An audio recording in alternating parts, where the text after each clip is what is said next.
Now we can get in to the good stuff. Understanding the pieces of a Cisco voice network. The stuff up till now has been a historical look at voice, which is the voice that was and the voice that is primarily in our world today and will be there for quite some time, which is why we need to know about it and integrate with it. But it's definitely not new. It's been around for decades. So as we move into this world, we're now going to see what's new, what's coming to the table. Now, earlier in the series, I talked about why people are moving to voice over IP and the advantages of it and so on, so I'm not going to spend time on that. What I'd like to do is focus on how Cisco integrates into this network. What does Cisco bring to the table? I'll start off with the Cisco voice infrastructure model, which is all about how our Cisco devices can connect in and how to design the network. It's kind of OSI model-ish in a way, but really shows you where all the pieces fit together. We'll then get into the Cisco call processing options, which really focuses on what powers the voice over IP network, what brings the intelligence, where do you do your configuration. I'll then look at all the applications that you can add on to get different features on your network that may not exist in the base call processing model. Well, let's start off by looking at the building blocks of a Cisco voice over IP network. That's what this infrastructure model is all about. This model was created by Cisco to describe every voice network that you can create, well, with Cisco gear or any other gear. Essentially, they created 4 distinct layers. And I said this was kind of OSI model-like in the sense that there's layers, but that's about it. We have the infrastructure layer, which is all of the different devices that comprise the network infrastructure itself. These are your firewalls, your routers, your switches, all of the things that allows network traffic to go back and forth to all the places it needs to reach. Now, the infrastructure has to be geared in a way to support the voice over IP network. And this is a lot of why Cisco got into voice over IP.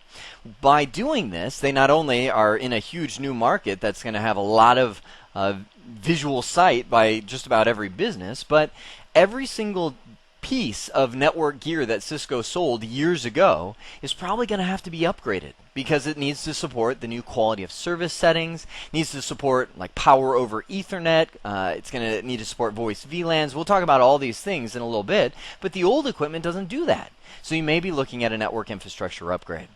Infrastructure, one set of equipment.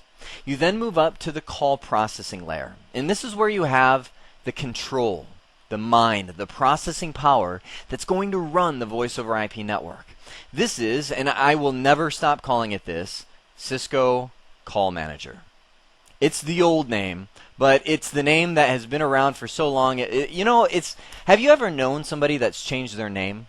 I have. There was a friend I had who changed her name to something else. Her first name was something else. And this was, I don't know, 6 years ago she changed her name. And when I see her, I look at her and I'm like, that's not your name. Like I have to force myself to say her new name rather than her old name because it's stuck in my head. And it's the same way. They changed Call Manager to be now the Cisco Unified Communication Manager, which is a lot longer than Call Manager, and that's probably what's keeping me from saying it. But the Call Manager is the mind and the brains behind the whole network. It's what runs the network. Now, Call Manager is a pretty big call processing solution, can scale to tens of thousands of phones, which some businesses don't need and frankly can't afford. That's why Cisco came out with these two pieces right here, the UC500 and Unified Communications Manager Express. These are small-scale platforms that do essentially the same thing as the Call Manager does, except in a smaller scale environment. You're looking at somewhere around 100 to 200 to maybe 500 phones if you're really pushing the limits of this guy. But well, no, you're not. No, you're around 200 phones or so. So you can, I guess, stretch the limits, but it's primarily geared around a small processing environment. The point is, this layer has all of the call processing devices that will run your voice network. I'll talk about the specifics of all of them in just a moment. Now, before I just go layer by layer, I want to make sure I mention this model represents a massive benefit of voice over IP compared to PBXs and in the old days of voice. In each one of these layers, you have a vendor neutrality which is going to be great. What I mean by that is your infrastructure could be some, I don't know, again, I don't know why you would not use Cisco for this, but say you do, you decide to use a different vendor. This could be all, we'll say it, Nortel equipment, Nortel switches, Nortel routers. You may, throw in a, what am I thinking? Not an ASA firewall, but a sonic wall. I see a lot of those lately. A sonic wall, and you can use any vendor you want. The call processing layer doesn't care. And you know what? You could use some heathen brand call processing equipment in Cisco IP phones. The idea behind this design is that all of these different layers can use different vendor equipment, and it all communicates because we're using standards-based protocols. Now, I'm getting into what I talked about in one of the first nuggets of this series, which is the advantages of voice over IP, but that's why they design these layers like this. Now, above the call processing is the applications, and these are servers that add features that the call processing layer can't do, like voicemail, like massive conference call applications. Call processing layer can do conference calls. It can even do big conference calls. But when you get into like video conference calls or 1,000 people on the same conference call at the same time, you've exceeded the base functionality of what you could do with the call processing layer. So call center applications, 911 services, like a tracking server that allows you to track users as they roam around the network, which couldn't be done in the old days. You couldn't unplug a phone and move it elsewhere. It wouldn't work. But now in voice over IP you can, so that plays havoc with 911 services. So you may need an extra server for that. Above the endpoints is the applications is the endpoints, and these are the devices or endpoints themselves that can communicate into the voice over IP network. Expect to see things here that you never thought possible. Like, people are used to phones, right? You got an IP phone sitting on your desk. Woohoo! It looks cool. It, got a display screen and all that. But people aren't used to their cell phone working as a voice over IP device. But they can. Nowadays, new cell phones are being manufactured that can do voice over IP capabilities. People aren't used to video phones or their instant messenger able to call somebody else's desk extension. And I'm expecting this layer up here to grow more and more and more. You're going to see all kinds of wacky applications that act as endpoints that you never thought possible to integrate into a voice over IP network. Now that we've seen the model and the layers, let's dig a little deeper into the specifics of those layers. I'm going to jump right over the infrastructure part because you know that. You know routers and switches. That's part of the core CCNA curriculum in CCENT. You know what they're there for and what they do. Now I'll talk about some of the additional functionality when we look at the network infrastructure itself later on in this series. But for here, I'd like to start with the call processing layer. This is the devices that can run your voice network. They're the mind, the brain. This is where you'll do most of your configuration. The first one is the smallest, UC500, or the Unified Communications 500 box. This thing is incredible. Now, I'm not saying that just because I say things like that. I'm saying seriously, it's awesome. It is a router. It is a switch. It is a wireless access point. It is a firewall. It is a VPN concentrator or VPN termination device that can run VPNs, and a voice over IP system all in one box. It's awesome. I look at this box. I'm looking at this picture on your screen. I'm just like drooling. Like literally drool is running out of the corner of my mouth. This thing is amazing, but you pay the price for it, which is why I'm drooling. I don't have one because it's fairly new in the industry, and right now I can't find one cheaper than a few $1,000s. You're looking at $2,000, $2,500, $3,000 for this little box, and I can't justify it. I have all the individual devices. I just want one. So before I dig into the details of this, quick note. Name change in progress. UC500 may be the artist formerly known as UC500. It is now being called, or starting to be called, the Cisco SBCS, which stands for the Smart Business Communication System. So you're going to see, I think, over time, or maybe even by the time you see this nugget, you're going to see that the UC500 has changed into SBCS. I think it's just, marketing people at their best. So this box supports 8 to 48 phones. Now the range is in there because when you buy the box in its native form, it comes with a built-in switch that has power over Ethernet, meaning it can power the phones that you plug in, that supports 8 devices. Now you can trunk this guy up here, plug it into a extra switch and start getting more ports and more ports and more ports. You can add on ports to get up to 48 devices. So you can see right there, it's geared for a small business environment as an ultimate. I mean, but think of this. Think of it. I can't get over this. Look at this box. Imagine pitching this to a small business. If you're a consultant like me, you pitch this to a small business and you say, hey, for $2,500 or whatever bucks. I'm just like price, notwithstanding, right? Just throw money out there. You're going to get a router, a voice over IP system. You're going to get a VPN, a firewall. It's everything. It's amazing. It's cool. And it's not loud. I have, by the way, a rack of equipment behind me right now that is just humming all day long because it's loud. It's a rack of equipment. This is not loud. Not loud at all. All right, I'm getting off the UC500, right? So this has integrated voicemail. Look at that.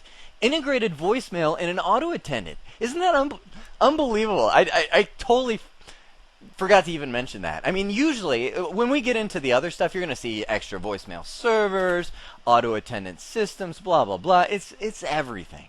Okay, now really, I'm getting off my box. But look, no, just kidding. External music on hold port. You see this little port right here? It's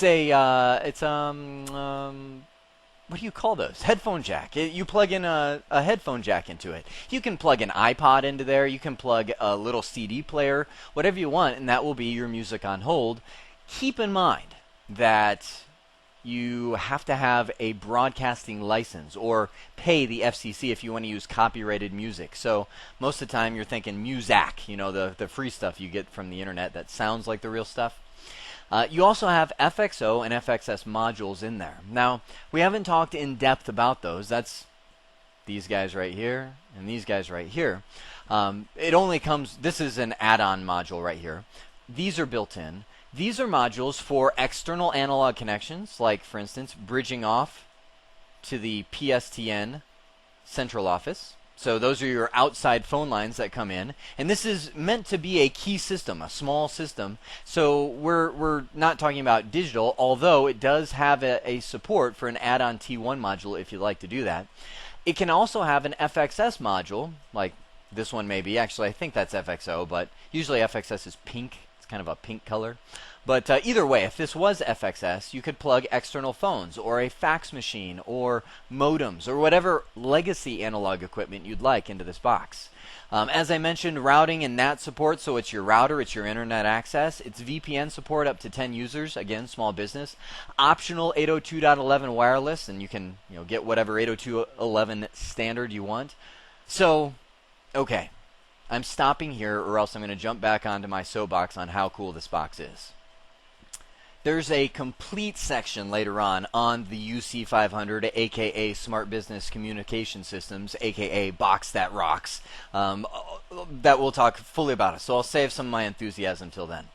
So the next layer up, as your business grows beyond those 48 users that the UC500 supports, you'll move into Unified Communication Manager Express, or you may move into this. What this is for is essentially the next step up from the UC500 system. Maybe. You can see, and I say maybe the next step up, because you can see that depending on what router you have, you may not even be able to support as many phones as the UC500. This is designed to take an existing router platform, so your Cisco 2801 router that you have here, or whatever existing router that you have, and add call processing functionality. Now it does support a few additional features from the UC500, nothing major, primarily just some email integration and things like that the UC500 doesn't do, but primarily the same thing, same features as the UC500. The difficulty that I'll say with Call Manager Express is there will be a learning curve on the configuration. The UC500 is meant to be the ultimate all-in-one device for somebody who's not super Cisco savvy, who doesn't get into the command line every day, who isn't familiar with iOS commands. The Call Manager Express platform spends plenty of time in the iOS. Most of your features are configured via command line. Now, there is a way that you can use a GUI, but the GUI, the graphic interface for Call Manager Express, isn't anywhere near as pretty as the UC500 or allow you to configure as many features. So it's a little bit limited in that sense, but able to scale, depending on the router that you have, to potentially many more different devices that you can support. Now, inside of this, you can add Unity Express, which is an add-on module for the Call Manager Express. You can either have it be, well, I'll talk about Unity Express later. Essentially, it's your voicemail. It's a small, scaled-down voicemail system that sits inside of that router. Now, this runs on just about any Cisco Integrated Service Router platform, or ISR. That's all of these, and this is all the models that currently support Unity Express. And it mostly is command line configuration. Matter of fact, the majority of this series will be spent, well, I won't say majority, a lot of this series will be spent focusing on the command line configuration of Call Manager Express. Once you outgrow the Cisco Unified Communication Manager Express, or CME platform, you'll then move into the Unified Communication Manager Business Edition. This is, I would say, the new, well, next to the UC500, the newest one to the block that fits a niche in the market that Cisco's been missing for a while.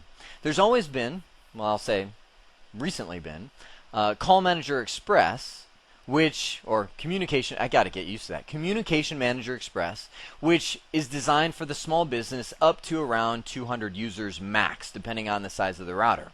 And then you move into Cisco Call Manager or Communication Manager that scales into tens of thousands of phones, but also costs tens of thousands of dollars. Somewhere in the middle of that is this kind of mid-size market that Cisco has just been missing up till now. That's why they came out with Communication Manager Business Edition. This one scales up to 500 IP phones and uses the same engine that runs the Cisco Unified Communication Manager Full Edition. This is the same GUI, the same graphic interface that you'll use when you move there. So there's, when you upgrade to the full-blown edition, there's no need to relearn anything. It's the same stuff. It's just now you can scale to many, many more phones. Now, the beauty of this box, the Business Edition, is that it runs 3 applications in one solution, all in one box. You have the Communications Manager, which is this. It's what powers your phones. Unity Connection, which is a slightly scaled down version of Cisco Unity, the voicemail system. Bigger than Unity Express, which is on the router in UC500, but not as big as full-blown Unity, which is what you'd use typically in the Call Manager solution up here. And it's all sitting on one box. And this is why I put great, but no redundancy. That's the big drawback to the Business Edition, is this is a single server solution. If that single server goes down, you lose your phone system, your voicemail, and I didn't even mention this, the Unified Mobility. That is a system that allows you to track users and give location and status information, whether they're on the phone and all that kind of stuff, and report back to other users and applications. So you lose everything if you lose that one box. If you want the redundancy, you then need to scale beyond this 500 limit solution into the full-blown Call Manager. Now, speaking of the full-blown Call Manager, here it is. Call Manager, or Unified Communications Manager, does one thing, and that is act as a call processing server. It doesn't do voicemail, it doesn't do outside applications and things like that. It is a server dedicated to just running the Cisco IP phones on the network. Now, because it's dedicated, you can actually scale this guy up to 60,000 IP phones per cluster. Now, when I say cluster, that means a group of servers all supporting Cisco IP phones. You can have nearly as many clusters as you want, so that makes the amount that you can scale virtually limitless. The beauty of using the Communications Manager instead of just the Business Edition is that you primarily get the multi-server redundancy and multi-site support that Business Edition barely supports. It doesn't support multi-server redundancy at all. But multi-site support and multiple clusters, it's just not there. The Business Edition is meant to be a small office, medium office solution, kind of an all-in-one box. The problem, if it's a problem, for some people it's not, is this is the show me the money solution. Meaning, think Jerry Maguire in this case, show me the money. This is where the costs really shoot up because you're buying dedicated servers for everything. And this is like anything in the voice technology realm. The bigger you get, the more specialized the devices get, and the more it costs. That being said, Unified Communications Manager is Cisco's flagship server box. It comes in two different versions, Windows and Linux. Now, Windows is the 4.x versions of Unified Communications Manager, and Linux is the 5.x, soon to be going away, and 6.x versions that are out there. Now, normally when you see versions like that, it's like, oh, well, upgrade, Linux, that kind of thing. But Communications Manager applies a different logic in that the 4.x versions will be around for quite some time to come. Because remember, people are moving from a PBX world into Unified Communications Manager. It's not every day you just go switch out PBXs. They just kind of run forever. So in the same way, many people have been using the Windows version of Unified Communications Manager. So if it's not broke, why fix it or why change it out? So you'll see the Windows version stay around for quite some time. The beauty is that the Windows and Linux versions use very, very similar concepts. It's just the look and feel is a little different. Windows version manages through Internet Explorer only, whereas Linux is any web browser because you're definitely less of a Windows tie in that case. And there are some features supported in the Linux versions that aren't supported in the Windows version. Linux is definitely, or I should say the appliance model, because you don't actually deal with the Linux underpinnings of Call Manager. That's where everything's going, but it's going to be a long time before we get there. Now we change gears from the call processing layer up to the applications layer. At the applications layer, you have many different applications that can add functionality to the voice over IP network. First, we'll start off with the most essential for any voice network, and that's voicemail. We have three different flavors of Cisco voicemail that's out there. You've got Cisco Unity Express, which is the one that runs inside of a router and supports up to 100 users. That's the scalability. Now there's two different versions that it comes in. There's the network module version and there's an AIM module version. The network module is, if let's say you've got a 3600 series router here, not that that's what you would run it on, just that's a very common form factor. Let's say a 3640.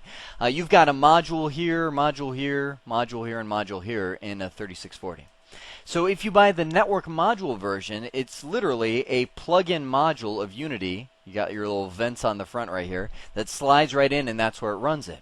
Now, if you were to look at a 3D rendering of that module, you would actually see inside of that is a full-blown hard drive. Like the module consists of just, it looks like a laptop hard drive soldered onto a motherboard.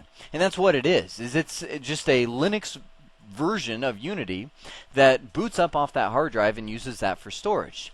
The AIM module is useful because you can actually put that into routers like the 2801. That's my favorite router right now. 2801 router that don't have network modules. You just have those little WIC and VIC slots that you slide your modules in. This is it's literally just a little board. It looks like a little mini motherboard with a flash chip.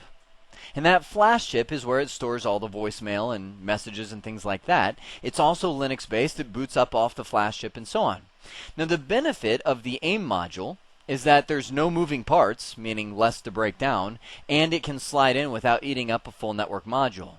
The drawback is it doesn't have as much voicemail storage as the network module version, which runs a full hard drive, which gets into the gigs of storage, whereas the AIM module is limited. It's in the gigs, but it's much smaller than a hard drive can support. So this is Linux-based. It supports why did IVR just slip my mind? Interactive voice routing. Interactive voice routing. We'll say it stands for that, and I'll verify that right after I record this. Interactive voice routing. That's where you call in and you get an automated voice system where, press 1 to go here, press 2 to go here. You can, press 3 to go to the sales department, all those kind of things. Voicemail can be retrieved from email, web, or phone. Now, we're moving to a style of voicemail where we're going to see more things like this. Now, I know that's the iPhone, but this is how the iPhone handles voicemail, where you actually actually see visually your voicemail, or you can get it in an email attachment or whatever you want. You can just click on it and get it that way, because we don't have to have, call in, press 1 to hear, and then, oh, what was it? 3 to fast forward or 7 to fast forward? Oh, I deleted the message. All those kind of things. You can very simply see it from a menu style interface. Now, as you outgrow 100 users, you can move up to the Unity connection, which is the one bundled with Call Manager or Communication Manager Business Edition. This one scales up to 500 users if you run it on the same server as the Communication Manager, meaning the all-in-one box. If you run it on a separate box, that's where you can scale up to 7,500 users. Again, no redundancy, but it's meant to be kind of an all-in-one solution. Now, it supports advanced call routing rules that the Unity Express does not, meaning you can route calls based on different criteria and scripts and things like that, whereas Unity Express is simply a voicemail system that runs inside of a router. No redundancy on this guy. The full-blown Cisco Unity is where you have one or more redundant servers. That's one of the keys, is redundancy comes into play here. And this one gives you all the features of the other two Unities, plus it integrates directly with Microsoft Exchange, Lotus Notes, or Novell GroupWise email systems, so that it literally transfers messages directly into that system rather than acting as an outside email server that sends an email with the voicemail attached. It's a little more efficient and gives you a little more flexibility with how that integration works. So now let's look at the other applications that exist on our networks, or that we can add to our voice over IP networks for additional functionality. The first one is the interactive voice response. See, that is what it stood for. IVR. This is where you have an automated system that can guide callers through certain information. Now, the most popular use of this is an auto attendant, meaning you call into a company, instead of getting a receptionist, you say, press 1 for sales, press 2 to dial by extension, or 0 for an operator, that kind of thing. But IVR can get into a lot of other advanced applications, like when you look at online banking, or when you call into a bank and it reads you your account balance. That's typically done through an IVR system, or just gathering information of the sky's the limit. There's many different things that you can call in and get information over the telephone, and that's all using IVR. The next one down is Unified Contact Center Express, or Unified Contact Center is the full-blown one. That's if you want to run a call center. That's where you have people calling in, waiting in queue. You are the 10th caller in queue. Your estimated wait time is 5 minutes. And, the sales group is answering calls, and you can get advanced reports on those calls and things like that. Call Manager or Communication Manager doesn't support the advanced queuing features like that. So that's where you would need the Unified Contact Center Express application.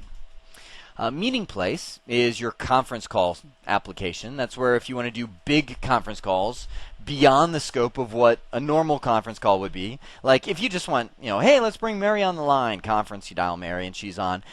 All of the communication manager software, the device processing software can do that. Meeting Place is useful when you want to get big conference calls or video conference calls, or security on the conference calls, like dial PIN numbers to get into the conference call and all that kind of stuff. Unified Mobility, this is one that's actually bundled with the business edition of Communication Manager. This one, it's primarily to give people a single contact number, to where you can have one contact number that they call, and it dials or rings all the different ways that you can be reached, and that includes desk phone, instant messenger, your cell phone could go off. So it's kind of like a unified place to track those mobile users. And then finally, Emergency Responder is an application that allows you to have a emergency tracking system. So when somebody dials 911, their correct location information can be delivered to the 911 providers. Now it sounds like, oh, well, everybody needs that. Well, not if you don't have roaming users. Cisco and Voice over IP is one of the first places where our users can move around, whether they're using soft phones that runs on laptops, or they're unplugging their phone and moving to a different office without reconfiguring anything, because Voice over IP can do that. Well, the problem is if somebody's on a laptop and they're in one office or the other, you need to be able to provide location information based on where they are at that moment. So if you have the, and I love the term, if you look at the marketing information, they say if you have nomadic users, and I always think of cows, moving around, mobile users that take their phones with them, that's where you need the emergency responder. Those are the core pieces of a Cisco voice network. Now we're going to get to the endpoints in the next nugget. That's going to be where all of these things are demystified. But we have seen in this one probably the most important piece of that voice infrastructure model. The model that Cisco created that describes all the different pieces of the voice network, from the infrastructure to the call processing to the applications to the endpoints. Each one of those layers can have distinct devices that run the voice network. Now we looked at the call processing options, which is the call manager or communication manager, be it down at the low level, the UC500 all in one box, to Call Manager Express, to the Unified Communications Manager Business Edition, to the full-blown Communication Manager. Then finally, we looked at the additional applications from Unity to IVR to Meeting Place, all those different applications that add functionality to your voice network. I hope this has been informative for you, and I'd like to thank you for viewing.